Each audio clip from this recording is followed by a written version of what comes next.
दोस्तों, ताजमहल का नाम सुनते ही सबके दिमाग में मुमताज और शाहजहां की प्रेम कहानी घूमती है, जो एक पति के द्वारा अपनी बेगम की याद में बनवाया गया महल सभी दीवानों के प्रेरणा का स्रोत है।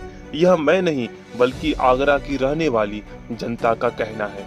तो चलिए आज हम विश्व के अजूबे ताजमहल के इतिहास के बारे में अच्छे तरीके से जानते हैं, तो वीडियो को अंत तक जरूर देखिएगा। भारत के सबसे बड़े राज्य उत्तर प्रदेश के आगरा शहर में स्थित ताजमहल का निर्माण शाहजहां ने अपनी बेगम मुमताज की याद में करवाया था।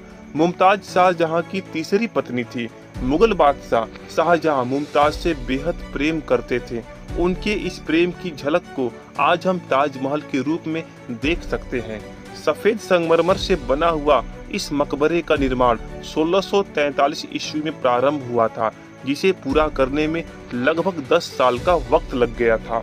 20,000 मजदूरों की सहायता से विश्व धरोहर ताजमहल बनकर तैयार हुआ।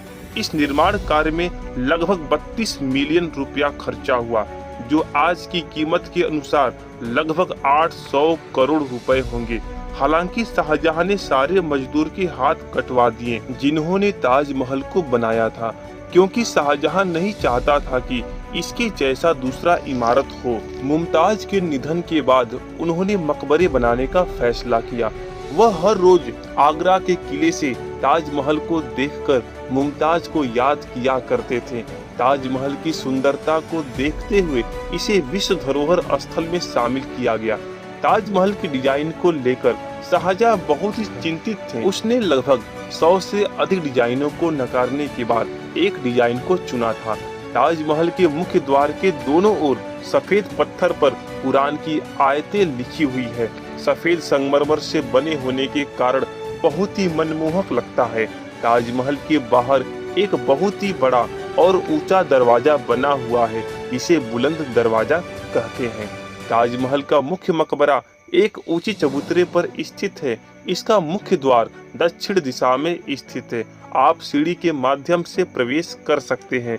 यदि ताजमहल की मीनारों पर गौर किया जाए तो आप देखेंगे कि चारों मीनारें एक दूसरे की ओर झुकी हुई है। ताजमहल दिनों के अलग अलग प्रहर में अलग अलग रंगों में दिखाई देता है। सुबह के समय ताजमहल गुलाबी दिखता है, शाम होने तक नारंगी और रात की चांदनी में सुनहरा दिखता है। पूरा ताजमहल संगमरमर से बना हुआ है। कहा जाता है कि इसमें लगा हुआ संगमरमर राजस्थान, चीन, अफगानिस्तान और तिब्बत देश से आया था। ताजमहल के परिसर में लगे सारे फव्वारे एक ही समय पर काम करते हैं। सबसे आश्चर्य की बात यह है कि ताजमहल में लगा कोई भी फव्वारा किसी पाइप से जुड़ा हुआ नहीं है। शाहजहां का एक और सपना था कि वह अपने लिए काले रंग का ताजमहल बनाए, लेकिन उनका यह सपना ही रह गया, क्योंकि औरंगजेब जब बादशाह बना तो उसने शाहजहां को नजरबंद कर दिया। आपको बता दें कि ताजमहल यमुना नदी के किनारे बसा है। इसका आधार एक लकड़ी पर बना हुआ है, जिसे मजबूत बनाए रखने के लिए नमी की जरूरत पड़ती है, और यह नमी यमुना नदी प्रदान करती है। ताजमहल को देखने के लिए पूरी दुनिया से लगभग 12,000 के लोग टूरिस्ट आते हैं। एक दिन में सबसे ज्यादा इकट्ठा होने वाली टूरिस्टों की भीड़ का रिकॉर्ड ताजमहल के पास है। दोस्तों, ताजमहल के बारे में यह फैक्ट कैसा लगा कमेंट बॉक्स में जरूर बताएं।